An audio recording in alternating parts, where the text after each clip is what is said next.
오늘은요, 우리 추석도 연휴가 있기 때문에 이렇게 가족들이 모여서 같이 예배를 드릴 때 하나님께서 주시는 말씀의 제목은요, 하나님께 감사하고 하나님을 의지하라 라고 하는 말씀의 제목입니다. 우리 하나님께 감사는 감사인데 하나님께 감사, 원망 불평 대신에 하나님께 감사하고 하나님을 의지할 때 그들의 가정에 복이 임한다라고 하는 것이 오늘 본문에 있는 말씀의 내용입니다. 우리 추석 여기 한 40 넘으신 분들, 50 넘으신 분들은 그때만 해도 우리가 좀 먹을 거 없을 때 추석하면 좀 송편도 먹고 떡도 먹고 그랬던 좀 기대가 되는 그때, 그래서 음식을 좀 마음껏 먹을 수 있었다라고 하는 거, 그런 추억을 아마 가지고 있는 듯해요. 그렇지 않습니까? 저희 때만 해도 떡을 먹고 싶어가지고 시루떡 만드는데 정말 잊어버리지도 않아요. 시루에다가 떡을 이렇게 차곡차곡 이렇게 하고 뭡니까? 저는 잘 모르겠지만 거기다 또 콩가루 올려가지고 이렇게 하고 시루를 쌌는데 이 가마솥에다가 시루를 올려놓고 그 옆에 이렇게 밀가루로 또 이렇게 쫙 김이 새나지 않도록 이렇게 붙여요. 그래가지고 시루떡을 만듭니다. 근데 얼마나 시루떡이 먹고 싶었는지 다 이거 시루를 드러내고 난 다음에 거기에 남아있는 그 밀가루 그거 주워서 먹었던 눈물 나는 사연 아십니까? 그때는 그랬던 것 같아요. 당분도 없어가지고 사탕 하나만 있으면 얼마나 행복했던지. 어머니가 신방 갔다 오시면 저는 다른 거 아니에요. 가방만 보고 있어요. 가방에 사탕 하나 같은 거 가지고 오시거든요. 그러면 그거 사탕, 그때는 사탕도 눈깔 사탕이라 꽤 컸어요. 그거 입에다 집어넣고 이제 동네 마을 거기 광장으로 나가요. 나가가지고 이러면은 동네 애들이 다 모여. 정말 그러면 애들이 그 사탕 빨아먹고 싶어가지고 한 번만 입에 대달라고 그러면 그 한둘이 아니잖아요. 줄 딱 세워가지고 줄 서 그래가지고 쓰면은 사탕 꺼내가지고 혓바닥 한 번씩 내갖고 이렇게 닦아주고 조금 좋아하는 애는 더 많이 닦아주면 막 이랬던 그런. 지금은 먹고 사는 문제 해결됐잖아요. 그리고 이제 그런 먹는 문제뿐만 아니고 또 이렇게 제사 지내는 거 있잖아요. 우리 집은 교회를 다니고 또 아버지가 그때 저 어렸을 때도 장로님이셔가지고 이렇게 제사를 안 지냈는데 이웃집 같은 데 보면 전부 거의 다 제사를 지냈어요. 제사를 지내고 그다음에 이제 제사 떡 나오고 하고 그러면 참 그런 모습. 그래서 저한테는 어렸을 때 충격이었던 것 같아요. 이렇게 제밥 이렇게 제사상 차려놓고 막 절하고 이렇게 복을 빌고 또 지푸라기 마당에 앞에는 대문 앞에는 지푸라기 깔아놓고 거기에다 대추 올려놓고 무지개떡 올려놓고 생선도 올려놓고 참 그래요. 그리고 거기에서 이렇게 또 복을 달라고 그러는 그런 모습이 저한테는 참 충격이었던 것 같아요. 이제 나이가 들어서 이제 목사가 되고 난 다음에 그 모습 생각해 보니까 저게 과연 복 있는 모습인가, 복을 받을 수 있는 모습인가라고 하는 거. 실제로 그런 모습을 통해서 그때 우리가 복 받았습니까? 아니죠. 어떻게 보면은 박정희 대통령 이후 때 박정희 대통령이 나와서 그분이 예수를 믿는 사람은 아니지만 새마을 운동이라고 아십니까? 근면자조 협동.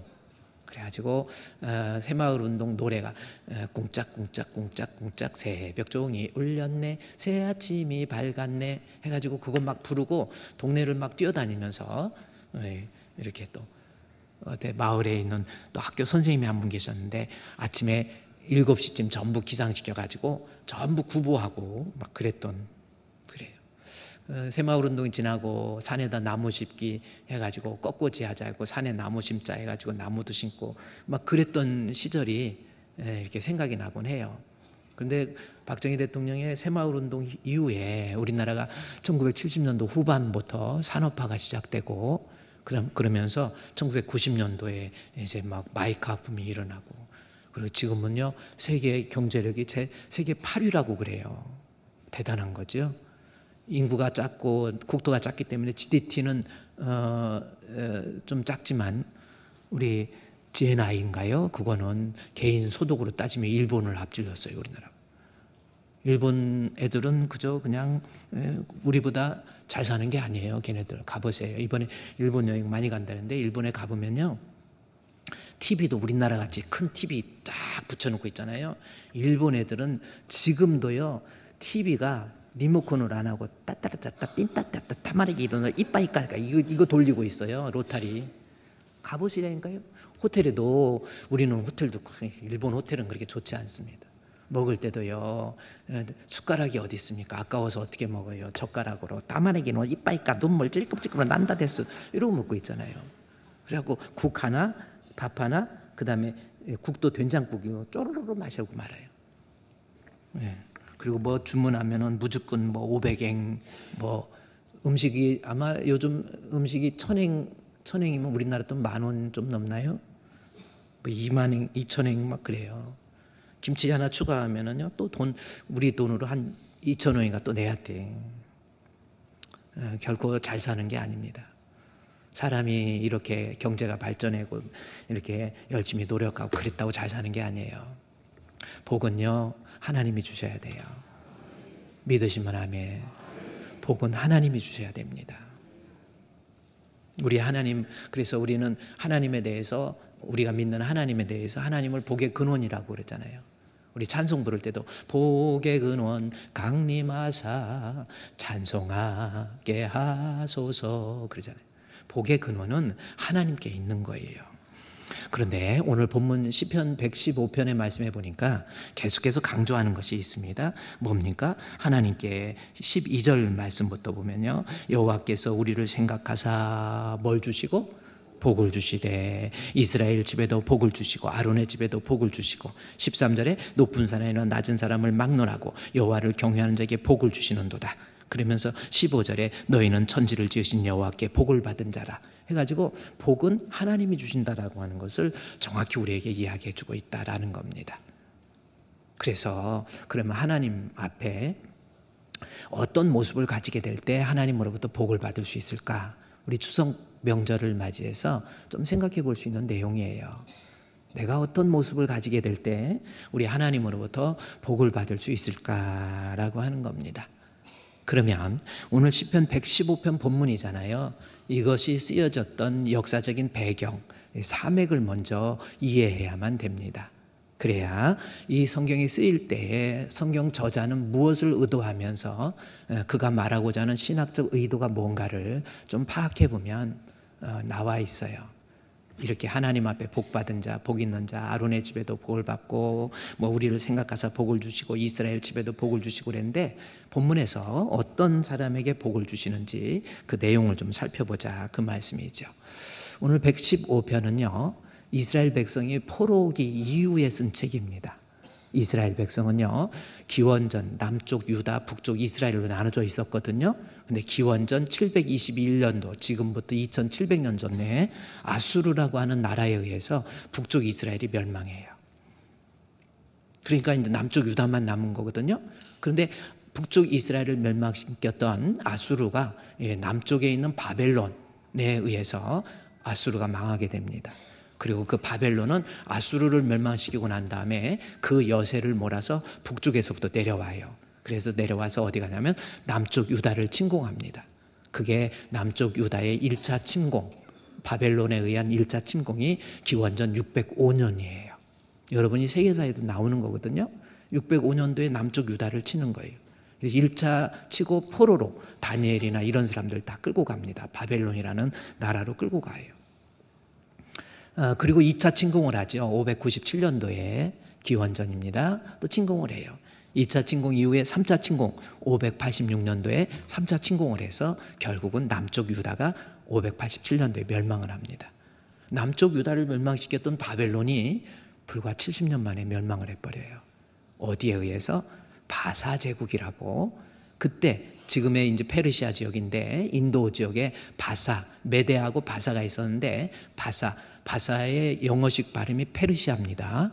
페르시아, 즉 바사 나라가 메데를 흡수하고 그 다음에 페르시아 제국이 되고 난 다음에 페르시아 제국의 바사 왕 고레스라고 그러죠. 성경에 나와 있죠.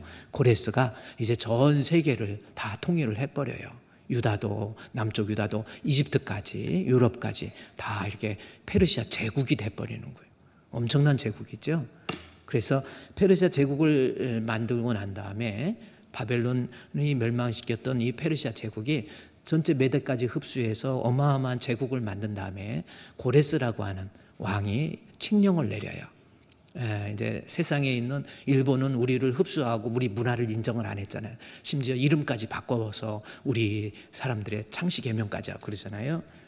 근데 이 바사왕 고레스는 전 흡수했던 제국들의 문화를 다 인정하고 각각 잡아왔던 포로들도 다 너희들 니네 나라로 가 해서 고레스 칙령이라는 겁니다.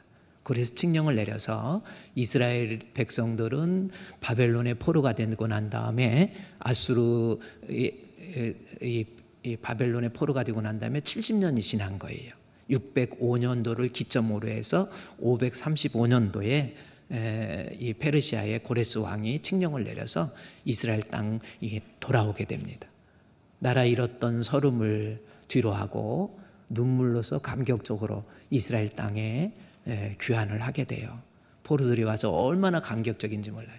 그래가지고 그 감격을 이제는 우리가 하나님 앞에 성전을 짓자 해가지고 그때 포로로 나왔던 지도자가 수룹바벨입니다.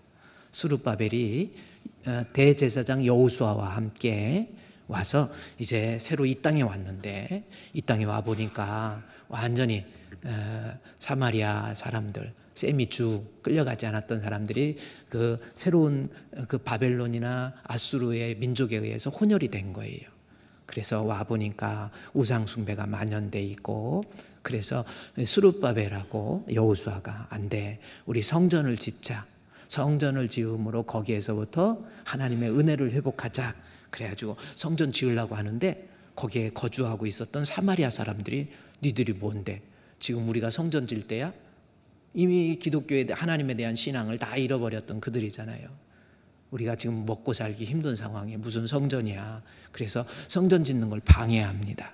그래서 535년도에 방해해가지고 와서 성전 지려고 했지만 수룹바벨과 여호수아에 의해서 지려고 했지만 방해를 해가지고 도저히 질 수가 없었어요. 그래서 1년, 2년, 5년, 10년, 15년, 16년 동안 성전을 재건하지 못해요. 그러다 보니까 얼마나 나라가 피폐해졌는지 몰라요. 우상 숭배로 만연되어 있었어요. 그래서 그때 하나님께서 선지자를 보냈죠. 누굽니까? 학개 선지자, 스가랴 선지자, 말라기 선지자.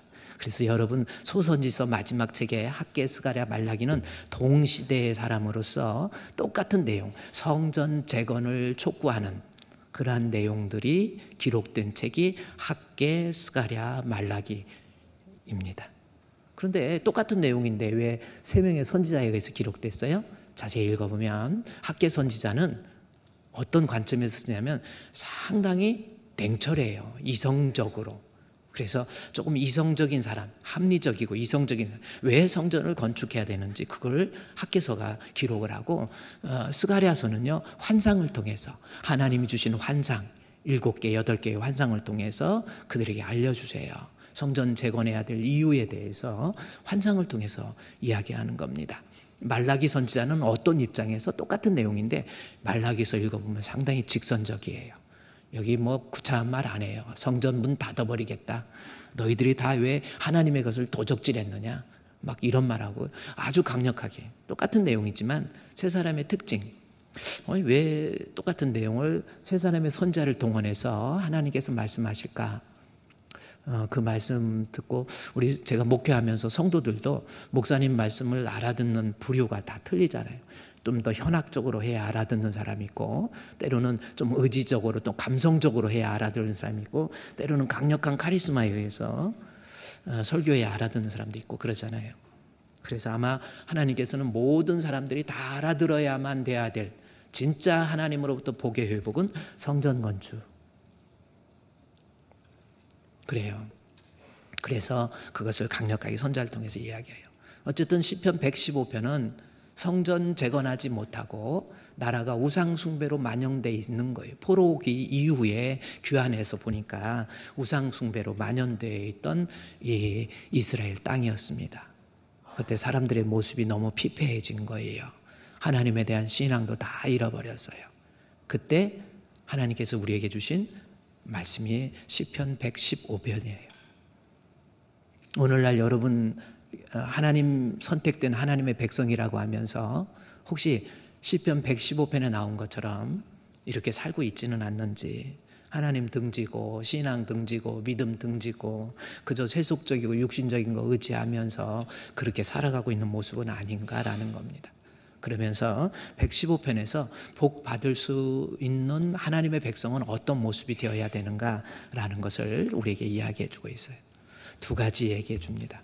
오늘 이 명절을 맞이해서 여러분이 두 가지를 명심하셔서 우리 하나님으로부터 복을 받아서 누릴 수 있는 우리 성도님 되시기를 우리 주님의 이름으로 축원드립니다.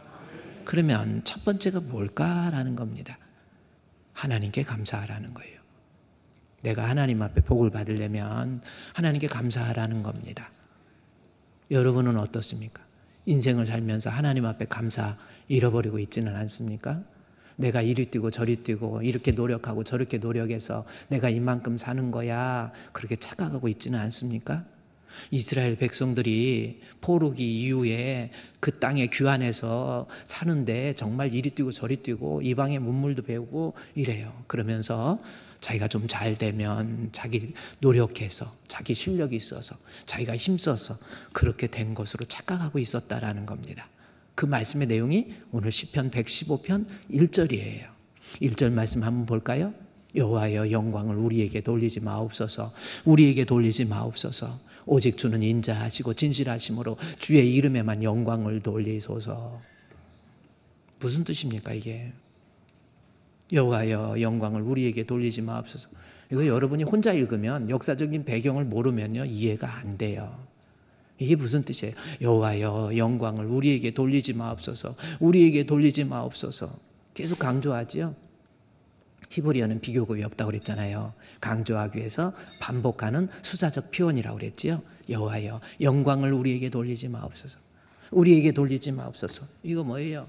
이때 당시에 이스라엘 사람들이 포로에 귀환해서 살다가 보니까 자기들이 정말 밭도 갈고 뭐 논도 있는지 뭐 논도 갈고 목축도 하고 열심히 이리 뛰고 저리 뛴 거예요. 그러다 보니까 어느 정도 부도 창출되기 시작하고 살다가 보니까 사회적인 지위도 올라가게 되고 이만큼 어느 정도 되니까 내가 잘해서 내가 노력해서 내가 실력이 있어서 영광을 자기가 걷어가는 거예요.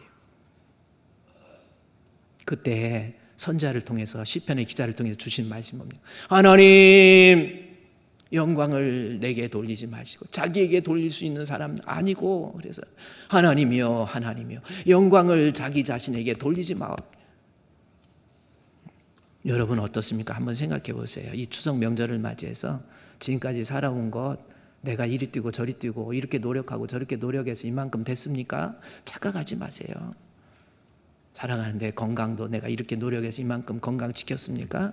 착각하지 마십시오. 자기 자신에게 돌리지 마십시오.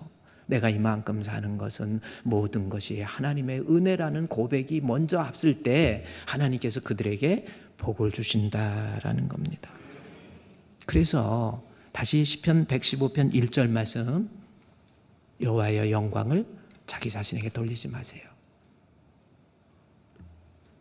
여호와의 영광을 우리에게 돌리지 마옵소서. 우리에게 돌리지 마옵소서. 그러면서 진정한 복, 내가 이만큼 사는 것은 시편 115편 15절 말씀해 보십시오. 나중에 쭉 이야기해요. 진짜 이만큼 사는 것은 너희는 천지를 지으신 여호와께 복을 받은 자예요. 천지. 우리 주님께서 내게 복을 주신 거예요. 주어가 너희는 천지를 지으신 여호와께 복을 받은 15절, 16절을 두 개로 묶어서 볼까요? 너희는 천지를 지으신 여호와께 복을 받은 자로다. 복은 우리는 그 복을 누구한테 받았어요? 하나님께. 천지 115편 15절에서 18절까지 한 절 말씀해 보세요. 너희는 천지를 지으신 우리는 어떤 존재예요? 내가 잘나고 똑똑해서 이만큼 사는 것이 아니고 천지를 지으신 전능하신 하나님으로부터 복을 받은 거예요. 복을 받은 거라는 겁니다. 16절에 다시 강조하죠. 하늘은 여호와의 하늘이라도 땅은 사람에게 주셨도다. 창세기 1장 27절을 연상시키잖아요. 무슨 말씀입니까? 하늘은 여호와의 하늘, 이 세상의 우주와 만물 모든 것이 다 하나님의 것. 그런데 땅에 있는 것은 사람에게 준 거예요. 내가 땅에 있는 것, 내가 누리는 것, 내가 가지고 있는 것, 내 재능, 내 건강, 내 가족, 내 물질, 내 가정, 사람은 하나님께서 우리에게 주신 거예요. 착각하지 마십시오. 그렇죠? 하나님이 내게 복을 주신 거. 주어가 정확한 15절 16절 천지를 지신 여호와께서 복을 주시니까 내가 이 땅에 이만큼 존재하면서 산다라고 하는 그 표현 아닙니까? 하나님이 우리에게 어떤 복을 주셨어요? 시편 115편 12절 말씀에 한번 보십시오. 우리 하나님은 어떤 복을 주셨는지 12절 말씀에 여호와께서 우리를 생각하사 복을 주시되 이스라엘 집에도 복을 주시고 내가 누리는 복은요, 하나님이 복을 주셨는데 하나님이 주시는 복에 대해서 살짝 이야기를 하죠. 어떤 복이었어요? 여호와께서 우리를 뭐해서 생각하사. 그게 무슨 뜻일까요? 하나님이 나를 생각하고 계신데요, 히브리어에 보면 자카르라고 하는 단어입니다. 무슨 뜻인지 아세요? 사랑한다, 돌보신다, 지켜주신다, 은혜 주신다. 이게 자카르라고 하는 거예요. 그리고 잊지 않고 기억한다. 그런 단순한 의미가 아니라니까요. 다시 시편 115편 14절 12절 말씀에서 보면 여호와께서 우리를 무슨 거예요? 하나님이 나를 돌보시고, 하나님 나를 은혜 주시고, 하나님 나를 주시고, 하나님께서 나를 잊지 않으시고. 잊지 않는 것이 그냥 잊지 않는 것이 아니에요. 어떤 것입니까? 이사야 49장 14절 15절 말씀에 보면은 하나님께서 엄마가 아가를 잊을 수 있습니까? 한번 생각해 보세요. 하나님이 나를 생각하는 정도가 어느 정도인지 이사야서 49장 14절 15절 말씀해 보니까 15절부터 여인이 어찌 그 젖먹는 자식을 잊겠으며, 엄마가 아가를 낳는데 엄마 젖을 물고 그 엄마가 잊겠습니까? 태에서 난 아들을 긍휼히 여기지 않겠습니까? 그런데 혹시 그들이 엄마가 잊을지라도 나는 너를 잊지 아니하시고, 14절 너를 버리지 아니하시고, 주께서 나를 잊었다 말하는데도 불구하고 하나님 나 잊지 않으세요. 나 버리지 않으세요. 시편 115편 우리 12절 말씀 보십시오. 하나님이 내게 주시는 복의 내용이 뭐냐? 우리를 생각하사 복을 주시는데, 생각의 복. 어떤 뜻이에요? 나 잊어버리지 않고 나를 기억하신대요. 이걸 우리 드라마적으로 표현하면 저와 여러분, 하나님 속에 여러분이 있어요. 옛날에 드라마에 내 속에 너 있어. 그러니까 그 여자 쓰러지잖아요. 우리 한번 옆에 있는 사람한테 아무한테나 그러면 안 되지. 부부가 있으면 내 속에 너 있어 한번 해봅시다. 자, 시작. 아무 부인한테 그러면 안 돼. 내 속에 너 있어. 이거 표현이 시편 115편 우리 하나님 12절에 하나님이 주시는 복인데 우리 하나님 마음속에서 나를 기억하시고, 엄마는 잊는다 할지라도 내가 너를 잊어버리지 않고 내가 너를 기억한다. 그러면서 하나님이 복을 주시는데 11절부터 보세요. 11절, 12절 두 절 말씀에 묶어서 보면요, 하나님이 나를 생각하사 여호와께서 복을 주시는데 너를 방패로, 너를 도움으로. 시편 115편 11절부터 11절, 12절에 보니까 12절에 보세요. 여호와께서 우리를 생각하심으로 복을 주셨다고 그랬죠. 12절에 마지막. 그런데 그 복의 내용이 뭐예요? 11절에 너를 도와주시고 너를 방패로 지켜주셨다라고 하는. 그러니까 지금까지 나는 이만큼 하나님이 지켜주셔서 내가 이만큼 사는 것이고, 하나님이 나를 도와주셔서 내가 이만큼 사는 거예요. 그런데도 이스라엘 백성은 시편 115편 1절 말씀에서 뭐라고 그랬습니까? 하나님, 내가 잘나서, 내가 똑똑해서, 내가 노력해서. 착각하지 마십시오. 모든 것이 다 하나님의 은혜인 걸 기억하시고 하나님께 감사할 줄 알아야 돼요. 이 추석을 맞이해서 늘 원망하고 불평하는 거 버리세요. 하나님 앞에 복 받는 모습이 아니에요. 부모 원망하지 마세요. 명절날 가가지고 부모한테 그저 용돈 조금 드리고 그 다음부터는 부모님이 나한테 어떻게 했냐고, 오빠는 가르치고 나는 왜 안 가르쳤냐고, 아버지 어머니 생각만 해도 내가 우라통이 터진다고, 아버지 어머니 생각하면 내게 물려준 것은 뭐예요? 혈압과 당뇨밖에 없다고. 원망하지 마세요. 이거 잘라내야 복을 받아요. 언제까지 원망할 겁니까? 자기도 할아버지 할머니 됐으면서도 부모 원망한 사람이 있어요. 절대 복을 못 받아요. 하나님이 복을 주시는데, 하나님이 복을, 천지를 지으신 여호와께서 내게 복을 주시면 하나님 부족함이 없는 거예요. 이번에 명절날 가족들이 모여서 싸우지 마시고요. 형님, 동생 고맙네. 형님 감사합니다. 형수님 고맙습니다. 나는 하나님 앞에 복받은 존재라는 거예요. 늘 어렵다고 힘들다고. 프렌츠 카프카라고 하는 사람이 쓴 책이 하나 있습니다. 제가 한번 여러분 기독교적인 그렇게 책이 아닌데, 변신이라는 책입니다. 뭔 책? 아니, 병신이 아니고 변신이라는 책이에요. 변신. 저 사람, 이 프렌츠 카프카라는 사람이 유명한 사람입니다. 원래 체코 사람이지만 독일 프라하에서 공부하고요. 사르트르나 까뮤 같은 사람, 실존주의 철학의 영향을 받아서 20세기 실존주의의 대단한 문학가로서의 평가받는 사람이 프렌츠 카프카라는 사람이에요. 그분이 쓴 책 변신이라고 하는 책입니다.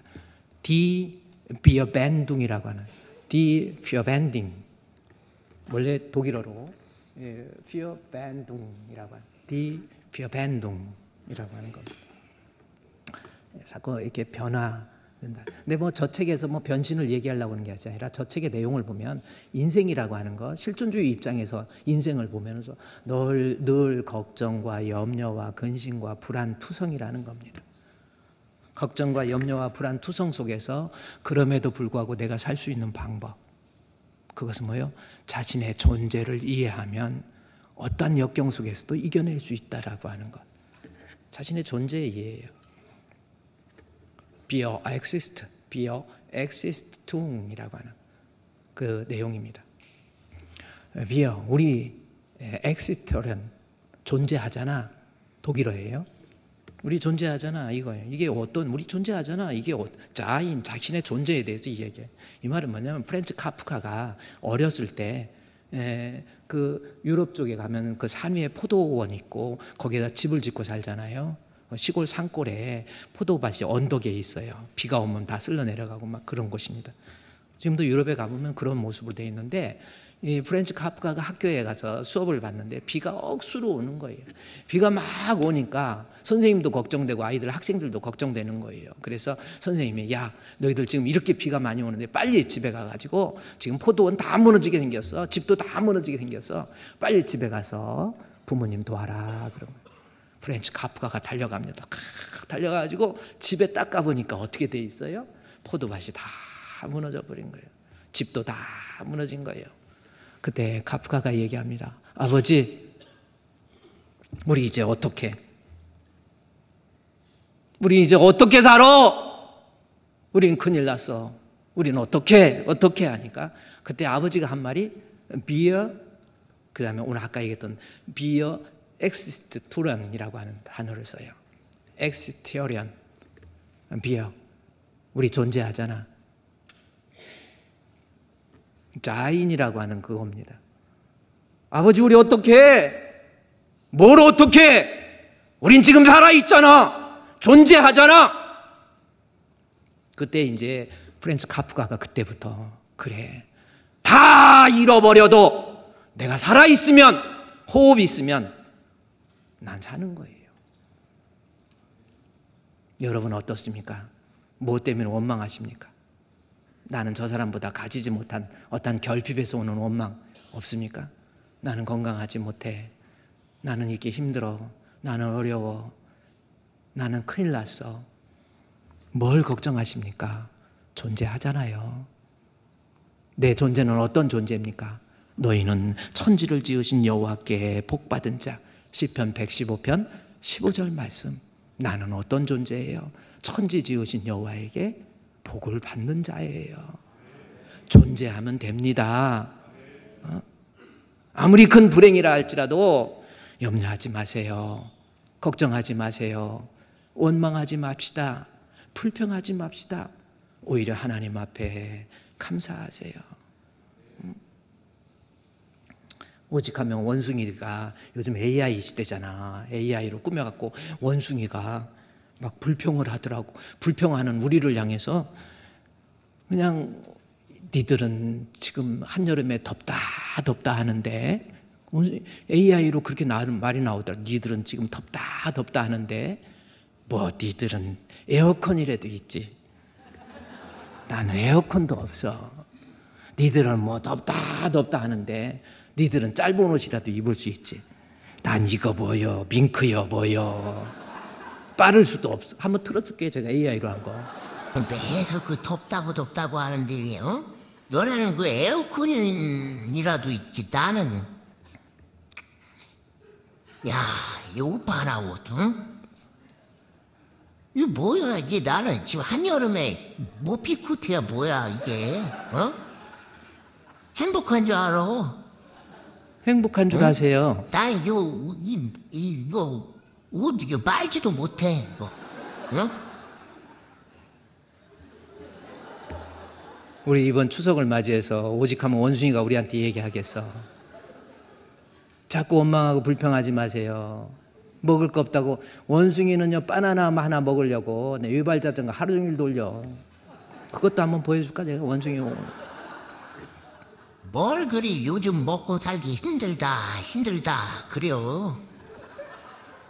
나는 그 바나나 하나 얻어 처먹겠다고 저 외발 자전거를 반스도 안 입고 타.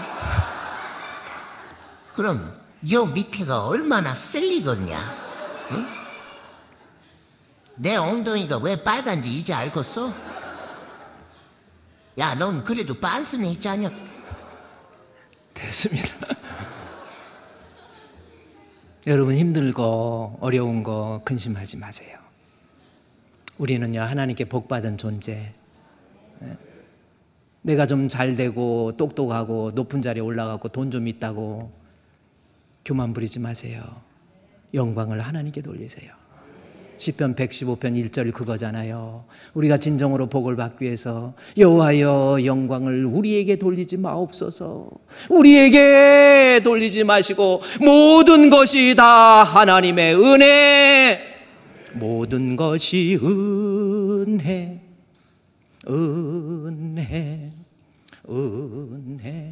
하나님 은혜. 우리가 이만큼 사는 거 잘난 체 하지 말라니까요. 이스라엘 백성들이 포로에서 끌려와가지고 자기들이 좀 노력하고 힘쓰고 애쓰다 보니까 뭔가는 걷어져요. 걷어지는 그 소유에 대해서 자기가 잘난 줄 알고 내가 이만큼 했지, 내가 누구야, 내가 잘나서, 내가 똑똑해서. 아니에요.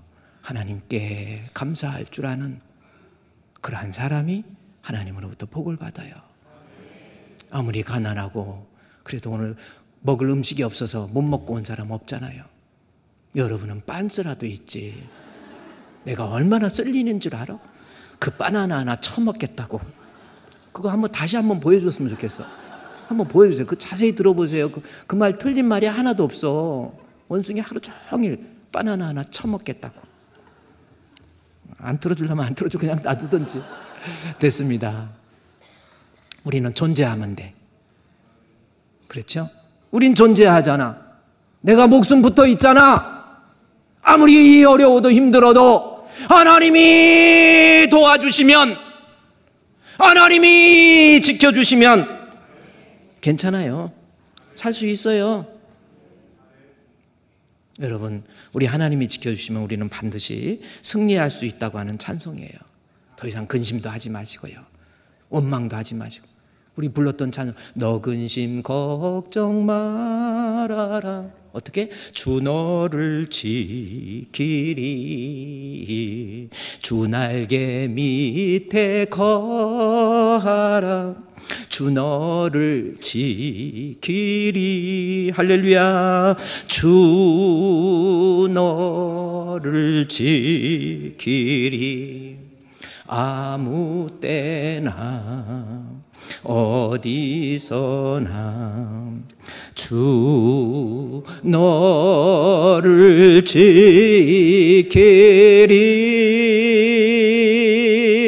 늘 지켜주시리.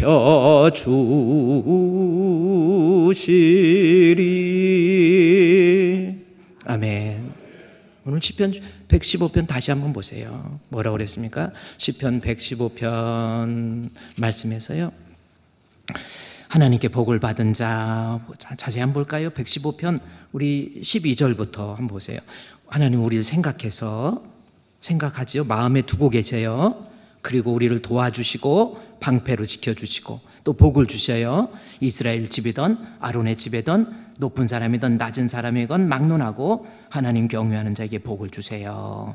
우리는 15절에 천지를 지으신 여호와께 복을 받은 자예요. 하늘은 여호와의 하늘이라도, 그렇죠? 이 세상의 우주와 만물 모든 것이 다 하나님의 것인데, 땅 내가 가지고 있는 소유 누가 주신 거예요? 하나님이 주신 거예요. 하나님께 감사합시다. 우상에게 감사하지 마시고요, 하나님께 감사하세요. 교만 떨지 마세요. 하나님께 감사해야 돼요. 17절 말씀에 뭐라고 그랬습니까? 죽은 자들은 여호와를 찬양하지 못하나니 적막한 자로 내려가는 자는 아무도 찬양하지 못하리로다. 무슨 뜻입니까? 신앙이 죽으면, 믿음이 죽으면 신앙이 없으니까 원망 불평하는 거 아니냐는 거예요. 죽은 자들, 믿음이 죽은 자들, 하나님 찬양 안 해요. 하나님께 감사 안 해요. 그렇게 할 수도 없어요. 그래서 죽은 자들은 여호와를 찬양하지 못하나니, 적막한데 지옥이잖아요. 하이데스라고 하는 지옥입니다. 지옥으로 내려가는 자들, 믿음 없는 자들이 어떻게 하나님 감사하고 찬양하냐는 거지요. 늘 원망과 불평, 이거요, 믿음이 없어서 그러는 거예요. 부모가 잘못해서 그렇습니까? 환경이 잘못돼서 그랬습니까? 내가 지금 믿음이 없으니까 자꾸 불평이 나오고 원망이 나오고 탄식이 나와요. 진짜 믿음이 있으면 18절, 우리는 어떻게 해야 돼요? 이제부터 영원까지 여호와를 송축하리로다. 할렐루야. 이제부터 영원까지. 그래서 오늘 시편 113편 2절부터 3절 말씀해 보면요, 하나님 은혜에 늘 감사하고 자기가 잘 됐다고 교만 부리지 말고 하나님께 감사하면서 평생 동안 시편 113편 2절에 이제부터 영원까지 여호와의 이름을 찬송하리로다. 그 다음에 해 뜨는 데부터 해 지는 데까지, 시편 113편 2절 3절 말씀에 해 뜨는 데부터 해 지는 데까지 여호와의 이름이 찬양을 받을 것이다. 여러분 시편 113 보세요. 113편 3절에 해 뜨는 데부터 해 지는 데까지 주 이름 찬양하리라. 2절에 보면요, 이제부터 영원까지, 그것도 있는데, 해 뜨는 데부터 해 지는 데까지 주 이름 찬양하리라. 날날날. 그래, 잘났어. 잘해봐. 우리는요, 해 뜨는 데부터 해 지는 데가 어디예요? 이 세상에 해 뜨는, 누구든지 해 뜨는 데부터 해 지는 데까지는, 누구든지 어느 나라 사람이든지 하나님의 은혜 아니면 살 수가 없어요. 그래서 해 돋는 데부터 해 지는 데까지 하나님께 감사, 하나님께 찬양. 2절 말씀 113편 2절은 뭡니까? 이제부터, 지금부터 원망 대신에, 불평 대신에 이제부터 죽을 때까지 하나님 감사합니다. 그게 복받는 비결이에요. 오늘 이 순간부터 원망 버리세요. 내가 이만큼 숨 쉬는 거, 이만큼 사는 거 하나님의 은혜입니다. 감사함으로 참으로 복된 추석을 맞이하시기를 우리 주님의 이름으로 축원드립니다.